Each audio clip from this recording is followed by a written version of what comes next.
नमस्कार दोस्तों, आज हम आपको एक ऐसी मोटिवेशनल स्टोरी सुनाने जा रहे हैं जिसे सुनकर आपका जीवन पूरी तरह से बदल जाएगा। अगर आपको भी लगता है कि आपका कोई काम बन नहीं रहा, आप कितनी भी मेहनत कर ले, ज़िंदगी में आप आगे बढ़ नहीं रहे, तो ये कहानी आपके लिए है। एक बार स्वामी विवेकानंद जी अपने आश्रम में एक छोटे से पालतू कुत्ते के साथ टहल रहे थे। तभी उनके पास अचानक से एक युवक आया और उनके आश्रम में आकर उनके पैरों में झुक गया और कहने लगा, स्वामी जी, मैं अपनी ज़िंदगी में बहुत परेशान हूँ। मैं प्रतिदिन बहुत मेहनत करता हूँ, लेकिन आज तक मैं सफलता प्राप्त नहीं कर पाया। इसका क्या कारण है पता नहीं। ईश्वर ने मेरे भाग्य में ऐसा क्या लिखा है कि इतना पढ़ा लिखा होने के बावजूद भी मैं हर क्षेत्र में नाकामयाब हो जाता हूँ। युवक की परेशानी को विवेकानंद जी ने तुरंत ही समझ लिया। उन्होंने युवक से कहा, थोड़ा मेरे इस कुत्ते को कहीं दूर तक सैर करा दो, उसके बाद मैं तुम्हारे सारे प्रश्नों का उत्तर तुम्हें दे दूंगा। अब यह बात सुनकर उस युवक को थोड़ा अटपटा लगा कि मैं इनके पास अपनी समस्या लेकर आया और ये मुझे अपने कुत्ते को टहलाने के लिए कह रहे हैं।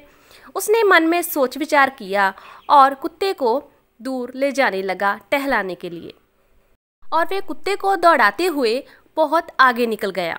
बहुत देर तक कुत्ते को सैर कराने के बाद जब वह युवक आश्रम में पहुंचा तो स्वामी विवेकानंद ने युवक के चेहरे पर देखा कि उसके चेहरे पर अभी भी रौनक है, तेज है, लेकिन वह छोटा सा कुत्ता थकान से जोर जोर से हाँफ रहा था। यह सब देखने के बाद स्वामी विवेकानंद जी ने उस युवक से पूछा, क्यों भाई, मेरा कुत्ता इतना कैसे थक गया, इतना क्यों हाँफ रहा है? तुम तो बड़े शांत दिखाई दे रहे हो, क्या तुम्हें थकावट नहीं हुई? आगे से उस युवक ने उत्तर दिया, स्वामी जी, मैं तो धीरे धीरे आराम से चल रहा था, लेकिन यह कुत्ता बड़ा ही अशांत था। रास्ते में मिलने वाले सारे जानवरों, आदमियों, औरतों के पीछे दौड़ दौड़ कर भाग रहा था।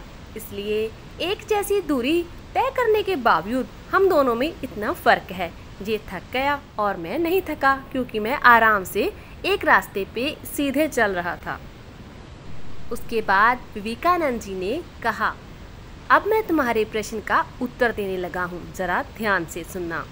तुम्हारा लक्ष्य तुम्हारे बिल्कुल आसपास है, वो तुमसे कहीं दूर थोड़ी ना है, परंतु तुम अपने लक्ष्य का पीछा करना छोड़कर अन्य लोगों के आगे पीछे दौड़ रहे हो, और इस तरह तुम जिस चीज़ को पाना चाहते हो वह तुमसे दूर चले जाती है।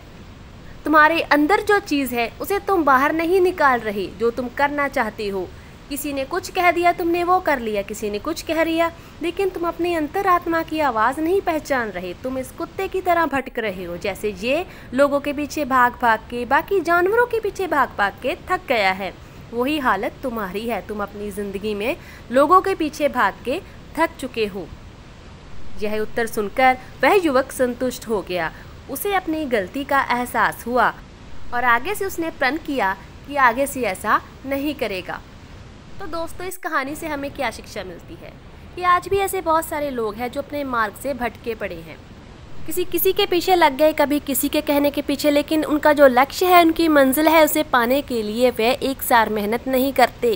कहीं किधर भागते हैं तो कहीं किधर भागते हैं, इसलिए वह अपनी ज़िंदगी में सफल नहीं हो पाते। अगर आप चाहते हैं आपको सफलता मिले, आप आगे बढ़े, तो लक्ष्य एक रखिए और खूब मेहनत कीजिए। इधर उधर मत भागिए, सीधे चलिए, आपको अपनी मंजिल मिल जाएगी।